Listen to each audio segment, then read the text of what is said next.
Halo teman-teman, tahukah kalian apakah itu pengatalogan deskriptif?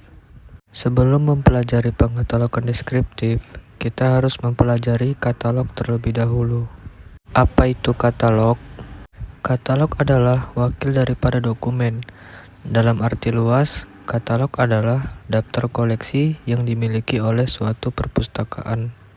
Selanjutnya kita masuk kepada pengertian pengatalogan deskriptif. Pengatalogan deskriptif adalah penggambaran karakteristik daftar pustaka dari masing-masing bahan perpustakaan. Dalam katalogisasi deskriptif, yang menjadi sasaran adalah entry utama dari sebuah buku, dan hasilnya dicantumkan ke dalam katalog. Yang dimaksud dalam entry utama itu adalah katalog yang dibuat pertama kali, terdiri dari tajuk dan unsur-unsur katalognya. Selanjutnya, tujuan katalog deskriptif.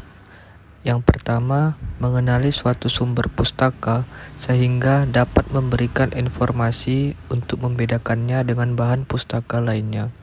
Yang kedua, menyediakan karakter pada suatu bahan pustaka yang dapat membantu para pembaca dalam memilih bahan pustaka yang diperlukan.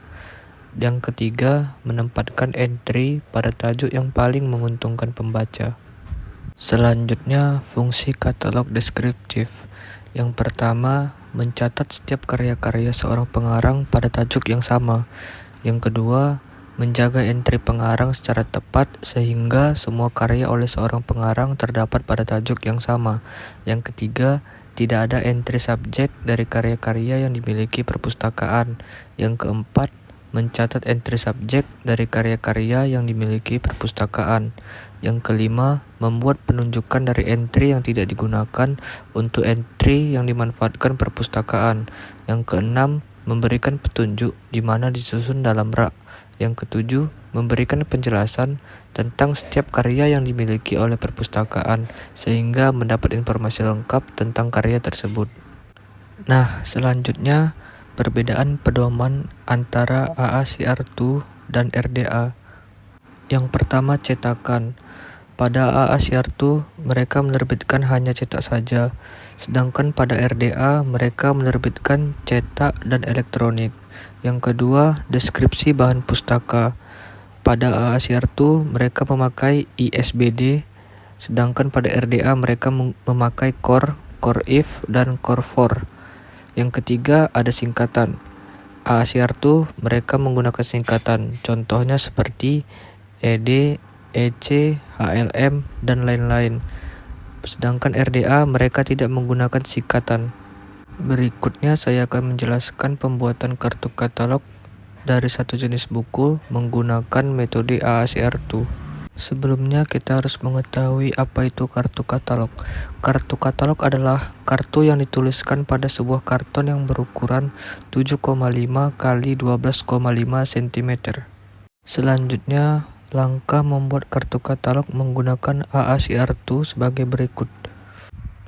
Pertama, menentukan judul dan pengarang. Judul buku diketik mulai pada indensi. Kedua, di bawah huruf keempat ketikkan nama pengarang. Kemudian, ditulis nama pengarang tanpa dibalik dengan dibatasi tanda garis miring. Yang kedua, menentukan daerah edisi. Daerah edisi terdapat unsur yang terdiri dari pernyataan edisi dan pernyataan pengarang yang berhubungan dengan edisi. Yang ketiga, menentukan daerah data khusus.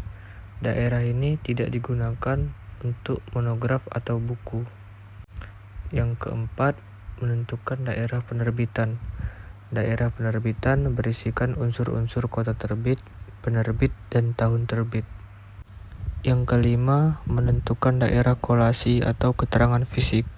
Dalam daerah ini memiliki unsur buku baik menggunakan angka Arab maupun angka Romawi, pernyataan ilustrasi, ukuran buku, serta lampiran dan tambahan.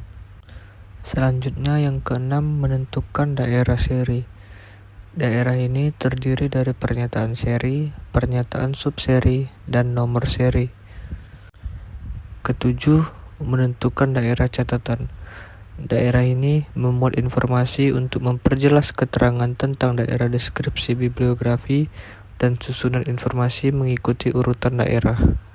Yang kedelapan, menentukan daerah ISBN. ISBN adalah nomor standar buku secara internasional. Dan ini adalah hasil dari kartu katalog tersebut.